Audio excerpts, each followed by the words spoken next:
Manje manje athumezizweni isihlahla somdlebe nondela mzimba bejebheje phazone empahla enhliziyo zamadoda ebomvu nabasethethe nabasenyimba nemkhonto kwazi igazi ndaba ekhalamanzi dictionary ndaba itithi umndeni ngalunya inja ngaphethe ndu ngathi ngiyakha kwabhedlika ngathi ngiyafulela kwaneda siqukula mntalo ohlala emosheni sanibonani yonke indawo lapha enikhona udokotela ukhehlelezi noma uthi professor ngicela ungenzele ifavor. First of all, please press the button subscribe if you are watching me right now on YouTube channel. Igama lami ngudokotela ukhehlelezi all the way from endaweni yase Eastern Cape kodwa grew up in the place yase Zimbabwe. That is why I love Zimbabweans. And by the way, okokuqala, don't forget before you even move or you even fast forward, I don't do anything noma angisho ukuthi mina ngizokuhlolela efoni njengamanje faka imali engaka noma ngizokuthumelela into ekanjena faka imali ngizokwenzela. If you are chatting to someone on Facebook inbox, that is a scam. Akumina loyo. If ever you are chatting to someone on Instagram inbox, that is not me. If there is anyone on TikTok or chat now to Khehlelezi, that is not me. Mina, if you want to you watch my videos on TikTok, you will go on at Dr. Khehlelezi 2 at Dr. Khehlelezi 2, and Facebook page is Nyanga Yodumo Mzo. Today we are here to talk about power. Sizokhuluma ngamandla. We are here to talk about power. Yini, the spiritual power. I'll explain few things. Zikhona izinto ngifuna ukuyichaza la ezikhuluma ngamandla. Kunamandla ozalwe nawo. Yonke into ngizoyisho ngizoyenza ngenze example. Imoto mayikhandwa efactory iphuma ne-normal power. Kunemoto ethatha ihanjiswe ku-aftermarket, then there are softwares eyifakwayo, that is a car, ukuze ibe namandla ukuthi imelane ne-gravel road, imelane nodaba. Today I'm here to talk about spiritual power. Yini amandla? Ubani okufanele abe namandla? Who is supposed to have power? I once told you this on TikTok, but I didn't go into details about it. Umuntu okufanele abe ne-power, is it a client, not a traditional healer? Maybe umprofita kufanele abe namandla, kufanele abe namandla naye. Yes, all of these people, they need power. Nenyanga mbamba noKhehlelezi njengoba umbone hleli la, nami kunala engihamba ngiyoconsulta khona. Seek for power. Kunezinto akekho umuntu othi mina I have power engazalwa nayo yoba umkhulu bami angihambi. Inyanga ihamba iziyongena emgodini, ihamba ifuna amandla. Lawo mandla sisuke siwafunela ukuthi makufika iclient lizofuna izinto ngikwazi ukulinika lento elifunayo. Umuntu wonke onebusiness, it's either South Africa noma not a South Africa, ipower uyayifuna noma ipower uyayidinga ukuze wenze lento okufanele ukuthi uyenze kwi-clientele yakho. Wonke umuntu uthi mayizalwa uzalwa efuna something azoyithatha ilethe. Abanye abantu uthola ukuthi uyahleka, uhleka ukuthi iArchbishop lami umfundisi wami ebeyofuna amandla, umhlekelana umuntu ngoba akufanele uhleke umuntu ukuthi kunepower ifunayo, because everyone there, those who are shining, 90% of them banezinto zakubo noma banezinto zabo abahamba bayoyilanda. Kunomuntu okholela ukuthi mina, for me to get power I need to travel 5 days, I need to travel 1 week ngiyolanda into. Uzohamba uyele kude ushiya izinto la eduze.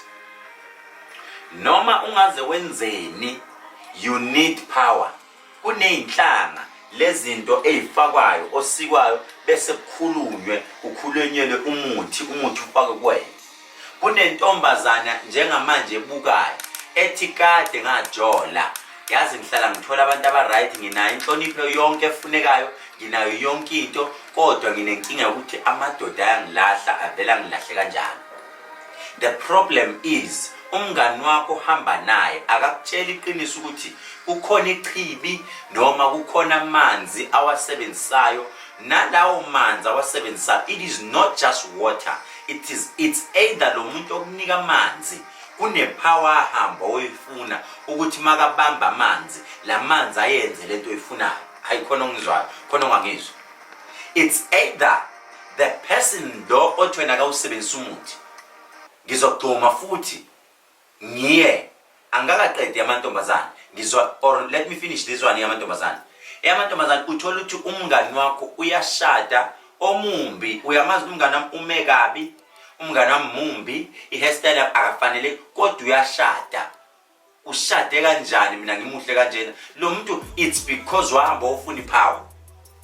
Mawumbuza umngani wami wenze njani? Umngani wami angisebenzisa umuthi mina I just pray. There is nothing like that okuthiwa ukuthandaza nje. Umthandazo ohambi wodwa.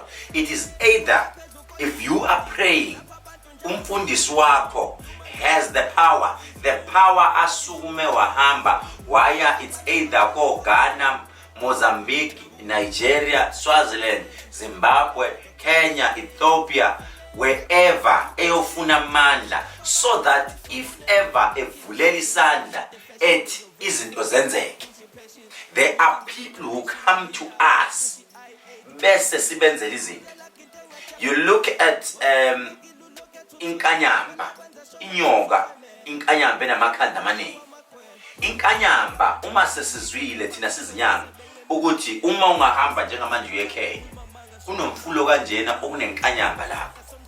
Siyayisithola amakhehla amadala bese sithi siyofuna noma isiphi isilwane noma ufish noma inyoka encane noma ekuwo lo mfula, masithatha lento ibuye siyigaye, masiqeda ukugaya leyo nto inamandla wenkanyamba ahlala phakathi.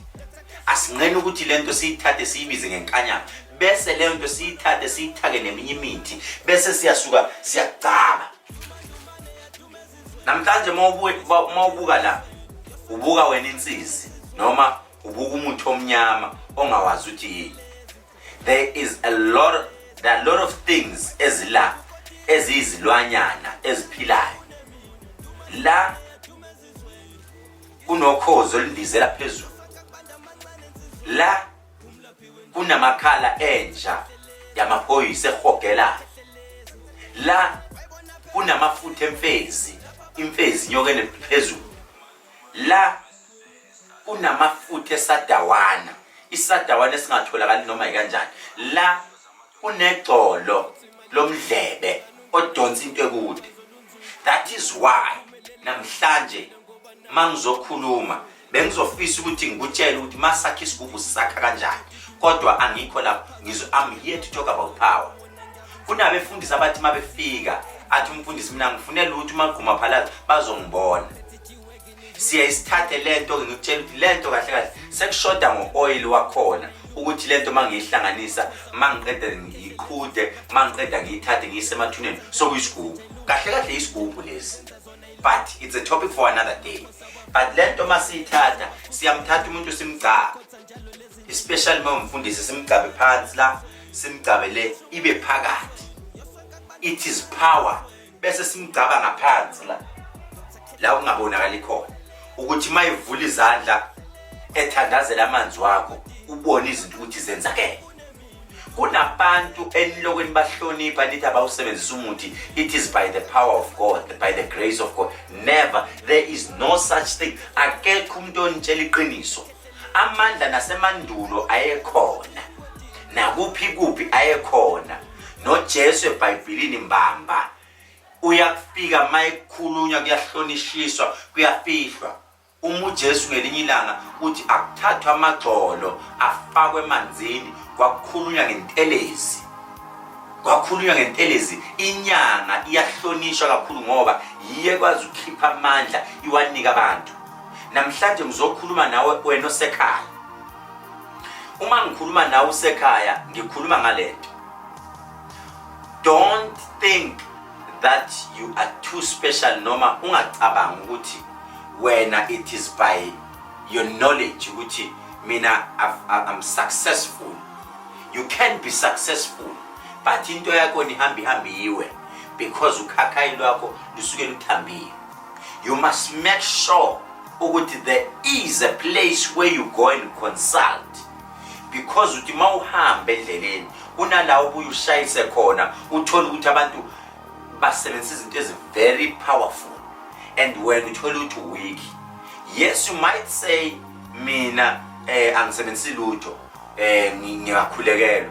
But that particular person okuthandazelayo, does he or she have the power? Because okokuqala, if we are talking about power, kumele qala umuntu oya kuyena sibone ngaye qala ukuthi power unayo yini. Sikhathela abantu abahamba bethi they have power to give kanti bona bayahluleka. You cannot have umuntu ukuthi isithembu wena unganasithembu. You cannot have umuntu ukuthi wena uzowinisa abantu ilotho wena ungakazi uwini ilotho. You cannot have umuntu ukuthi unemali elanda amagundana alanda imali. Ake uqale ilande baba sihleli nawe esigodleni ayoyilanda amagundana abuye sibekela sibone ukuthi ngempela ikhona leyo nto. Because it is time for us to tell people the truth. Sibatshele nje iqiniso.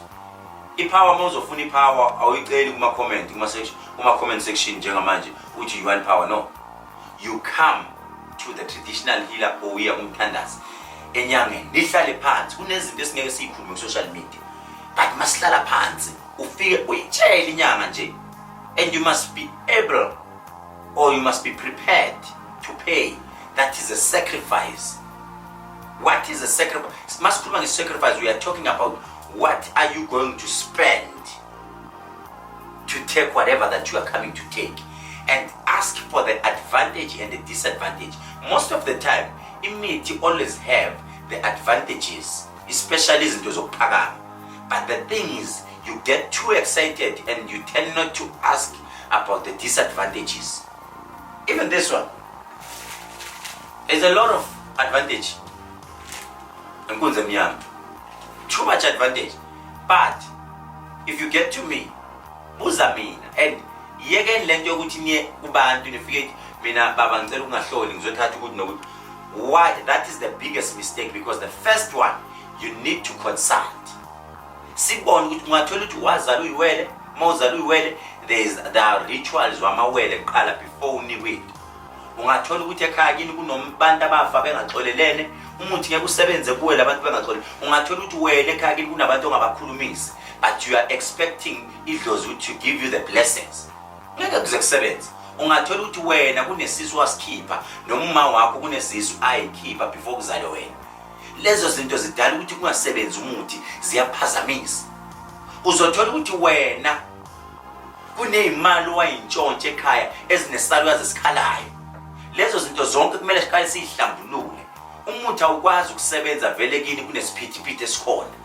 Kunezinto okufanele iqale ilungiswe emsamo. Umsamo wakho bese udidanke enkosini. Mawuthe danki, umuthi uyaqala uyasebenza. Kunomuntu olwenenyanga namhlanje wahamba West Part, kunabantu abahambe baya kwindawo athi uyofuna imali enyangeni. Don't do that. Ngoba uma ufika enyangeni uthi ngizofuna imali umuthi wakho usebenzanga, awusalwi nalowo muntu. Kodwa kunendodolwana emuva ezondwa futhi na. Umuthi ungasebenzanga zinyanga nonke ningibukayo. Musa iclient ukulixosha. Iclient lidedele libuye lichitha amathambo ifuchitha amathambo. Nihlole ukuthi why is this power not working, because mina ngiyazi sebenza lo. Uzubiza omunye futhi ongumthandazi noma oyinyanga noma umprofit to check ukuthi kwenzakalani, because there is no such thing ukuthi umuthi awusebenzi. Asuyeke ku social media labahlala bekhuluma iqiniso lithi umuthi uyasebenza and it must work. And iqiniso lonke kufanele lithathe lilizwe namhlanje. You cannot go enyangeni namhlanje ifike kunika into leyo nto same time boop siyasebenza. Never. Into iqale ingathi ithi isukisa connector edinga ukuthi update umuntu emuva ubuya ke ntayibo naku kwenze ku 1 no 2 no 3 bese eyazi ukuthi okay ifana ne timing yemoto. Timing yemoto ungayiset ingahambi kahle imoto ipaphaza besethi makheli kubuya ake sisethe kanje ibe siyalunga. Sometimes ukwazi ukumset umuntu up until 3 times ebese nakho kuyalunga manje. That is a traditional healer. Inyanga leyo. Hayi leyo ufika manje baba ngiyabonga uvele kwalunga same time. Never. Uqala uchecke umnike ahambe uchecke bese kuyalunga izinto zakho. Namhlanje bengithi nje ngizonika ulwazi oluncane nginihabulise because iyahlupha le nizoyilandela kakhulu ku TikTok kuthiwa asakhe isigubhu namhlanje siya there are things that we talk, there are things that we don't talk, because ebunyangeni is deep. We are talking about it is too deep. Izinyanga ngizonitshela namhlanje ukuthi izinyanga zihlonipheni, zinesithunzi, ziyasebenza, zibamba amasiko ethu. Udokotela uKhehlelezi lo, ngiyacela subscribe ku TikTok, ngibuka ku TikTok, follow me on YouTube.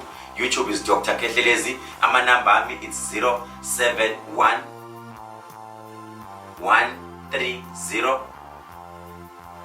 7808. At Johannesburg it's 066 00 266 33.